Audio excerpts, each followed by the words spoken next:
ভালো আছো, আমরাও ঠিক আছি। এখন বাজে হচ্ছে 4:35 মতো বাজে।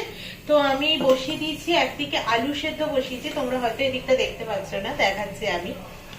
এই দিকটাতে বসিয়েছি আলু সেদ্ধ, আর এই দিকটাতে ফ্রাইং প্যানটা বসানো আছে। দেখো এখানটায় করে নিয়েছি আমি, শুকনো খোলায় টেলে নিয়েছি ভাজা মশলার জন্য এখানে সবটা।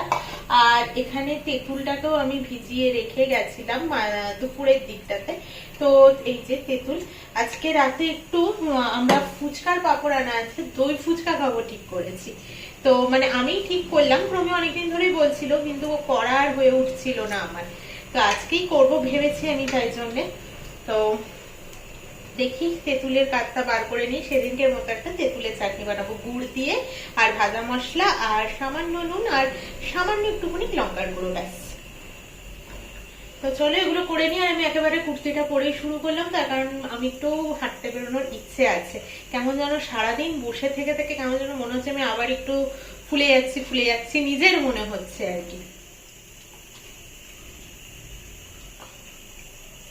আর এইটা শুকনো খোলায় টেলেছিলাম, গরম ছিল বলে সাথে সাথে করিনি, এটা একটু ঠান্ডা হওয়ার জন্য রেখেছি আর কি। তো চলো করে নিই আমি। এই যে এখানে তেঁতুলের চাটনিটা হচ্ছে, গুড়টা প্রায় গলে গেছে, এইটুকুই আর বাকি রয়েছে। আর আমি নুন দিয়ে দিয়েছি, আর সামান্য লঙ্কার গুঁড়ো দিয়ে দিয়েছি। তো এই দিয়ে হোক, আর লাস্টে একদম শুকিয়ে গেলে জেলি জেলি মতো হয়ে এলে তখন একটু ভাজা মশলা সহযোগে নামিয়ে দেবো। যতক্ষণ এখানে চাটনিটা তৈরি হচ্ছে ততক্ষণ তো আমি দাঁড়িয়েই থাকবো এখানে, তাই ভাবলাম যে আমি করেই নি গুঁড়োটা ততক্ষণে। আজকে এই চাটনিতে দেওয়ার মতো হয়ে যাবে মনে হচ্ছে, ওইটুকু আছে, এই দেখো একদম অল্প আছে, চাটনিটাতে হয়ে যাবে। কিন্তু ওই যে ফুচকার যে আলু মাখাটা ওইটা হবে না। যাই হোক আমি ঘুরিয়ে নিয়ে এবার। চাটনি আমার ঘোরানো হয়ে গেছে। আর তোমরা তো আওয়াজটা শুনলেই মনে হচ্ছে না যে আর সেই ঘরঘরানি আওয়াজটা নেই, কেমন সে একটা বিকট আওয়াজ দিত। আমার না খুব রাত্রিবেলা, মানে খুব রাত বলতে মোটামুটি ধরো ওই 10:30টার সময়, ধরো পরের দিনের জন্য আমি প্রমির অফিসের কিছুর জন্য মশলা টসলা হয়তো করবো, তখন আমার খুব লজ্জা লাগতো করতে। আর সকালের দিকে করতে ভীষণ লজ্জা লাগতো, মনে হতো কি ঘ্যার ঘ্যারানি আওয়াজ হচ্ছে রে বাবা। এরকম ভাবে একটু ফেলে ফেলে দেখে নিলে কি সুবিধা হয়। দেখো মনেই হচ্ছে যে আর একটু হবে, কারণ খুন্তি থেকে ছেড়ে আসছে জলের মতো। তো আর একটু হোক। আগের দিনের চাটনিটা প্রমি ভীষণ ভালো খেয়েছিল, তেঁতুলের যে চাটনিটা করছি। এইদিকে ফোনটা রাখলে কি হয় বলো তো, এই যে এই আলোটার জন্য একটু অন্ধকার অন্ধকার হয়। তো ভাজা মশলাটা দিয়ে দিই।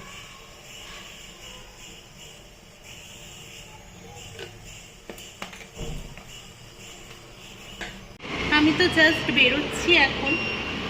তো আমি বেরোনোর আগে না প্রমিকে মেসেজ করে দিই, আর আজকে যখন মেসেজ করলাম জানতে পারলাম ও অফিস থেকে বেরিয়ে যাচ্ছে, প্রায় মানে বেরিয়ে গেছে আর কি। লকার থেকে ফোন টোন নেওয়া হয়ে গেছে, নিচে এসে পার্কিং থেকে স্কুটি নিতে যতক্ষণ টাইম লাগে আর কি, যতটুকু হাঁটা হয় তাহলে ততটুকুই। আসলে আজকে দেরি হয়ে গেছে বললামই একটু।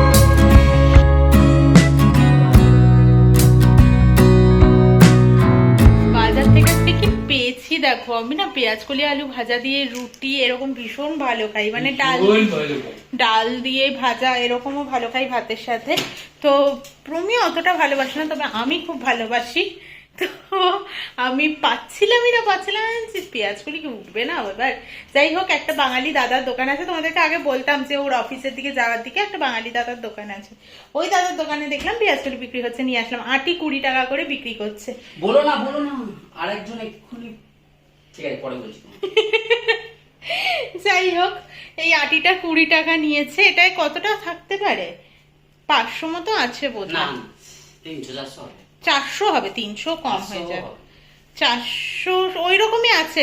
তাহলে এবার ওয়েট মেশিনে মাপতে হবে। যাই হোক, তো আমি দেখে দেখে অত বাচ্ছিনি যে কোনটায় বেশি আছে কোনটায় কম আছে, এরকম কিছু করিনি, কারণ ওই একটুখানি কি খায়, আমি একটু বেশি ভালো খাই, এই আর কি। এখন তো বাজে 7টা, সন্ধে ঠন্ধে দেওয়া হয়ে গেছে, দিয়ে টিয়ে নিয়ে রান্নাঘরে গিয়ে সেদ্ধ আলুর খোসাটা ছাড়িয়ে রাখলাম, দইটা ফেটিয়ে রাখলাম সামান্য পরিমাণ একটু চিনি দিয়ে, আর হচ্ছে এখন ছোলাটা সেদ্ধ হতে বসিয়েছি, তার সাথে কয়েকটা লঙ্কা দিয়ে দিয়েছি। আগে যদি মাথায় থাকতো ছোলাটার কথা তাহলে আলুর সাথেই কিন্তু সেদ্ধ করে নিই, তখন মনে ছিল না, তখন আমি ভিজিয়ে দিয়েছিলাম, এখন সেদ্ধ বসিয়েছি। এসে পড়েছি পাঁপড়গুলোকে ভাজতে, কারণ কি বলতো পাঁপড়গুলোকে ঠান্ডা হতে হবে, ওই জন্য ভাবছি যে পাঁপড়গুলোকে আগে ভেজে রাখবো। এই যে আগে একবার এনে করেছিলাম, বেশ ফুলেছিল, জানি না আজকে কি হবে। তো তেলটা গরম হোক, আর আমি এখানে মোটামুটি সমস্তটাই না গুছিয়ে রেখেছি, তোমাদেরকে পরে দেখাবো। দেখো আলুটা সেদ্ধ করে ছোলা সেদ্ধও দিয়ে রেখে দিয়েছি, আর 3টে লঙ্কা এরকম সেদ্ধ করে নিয়েছি মাখবো বলে এটার সাথে। আর ভাজা মশলা তো তোমরা আগেই দেখে নিয়েছো, এই যে হয়ে গেছে। আর এখানে দইটাকেও আমি ফেটিয়ে রেখে দিয়েছি সামান্য চিনি দিয়ে।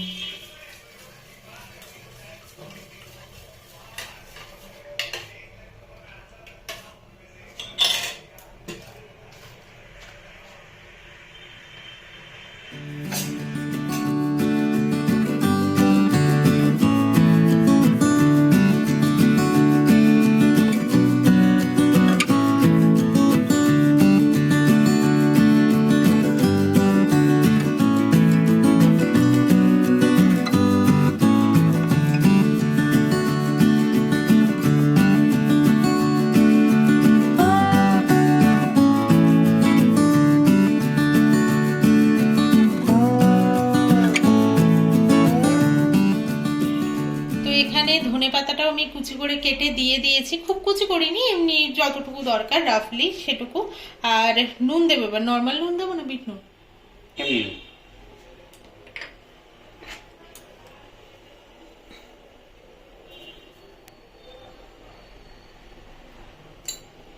ভাবছি পাতিলেবু দেবো কি দেবো না, দাও, ভালো লাগবে, কারণ টক দই পড়বে তো আবার, তাই জন্য।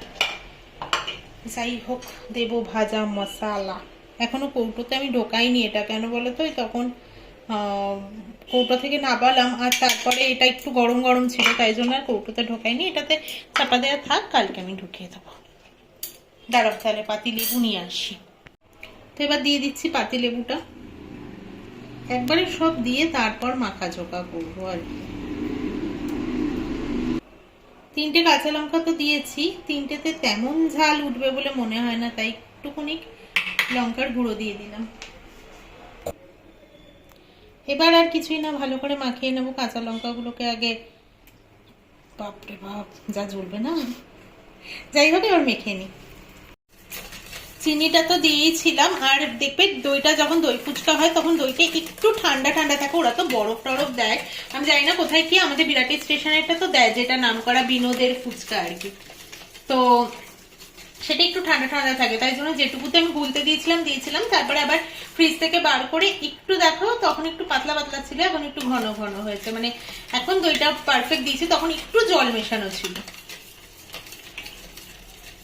সব তো মোটামুটি গুছিয়েই নিয়েছি, এবার ফুচকাগুলোকেও সাজিয়ে নিচ্ছি। কি সুন্দর আওয়াজ হচ্ছে দেখো, ভালো হয়েছে বেশ ফুচকাগুলো। তো এবার তো আলু ভরবো, তার আগে ফুচকাগুলোকে সাজিয়ে নিই। দেখো দই মোটামুটি দিয়ে দিয়েছি, দই আলু একদম পারফেক্ট হয়েছে, কোনোটা বেশি নেই। হ্যাঁ, তেঁতুলের চাটনিটা একটু বেশি থাকবে, দেখো তেঁতুলের চাটনিটা তো আর মাপ মতো করা যায় না। তো এটা হয়ে গেছে, এবার তেঁতুলের চাটনিটা নেবো। কত করে প্লেট দিদি? 10 পিস আছে, 100 টাকা এখানে এই বাজারে। ব্যাস, ঠিক আছে, ছেড়ে দাও। দুর্দান্ত একটা ডিনারের সাথে আজকের দিনটা শেষ করলাম, খুব ভালো হয়েছিল। প্রমি বলছে কিনা কালকে গিয়ে আবার কাকার থেকে ফুচকা পাপড় নিয়ে আসবো। এসব কি চাটনিটা বানাতে ফাটাফাটি শিখে গেছো? হ্যাঁ, ও বলছে তেঁতুলের চাটনিটা ফাটাফাটি বানাতে শিখে গেছো। এটা আচার মনে করে, মানে আমি যেহেতু একটু জেলি জেলি বানাচ্ছি, আজকেরটা না একটু বেশি ঘন বানিয়ে ফেলেছিলাম মনে হলো আমার, আর একটু কম টানালেও হতো।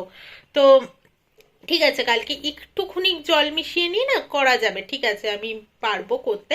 তো ও বলছে দুর্দান্ত বানাচ্ছে, এটা ভাতের সাথে খেতেও খুব ভালো লাগবে, আচার হিসেবেও, তেঁতুলের আচার হিসেবেও খাওয়া যাবে, বীজগুলো যদি দিয়ে রাখি আর কি তার মধ্যে।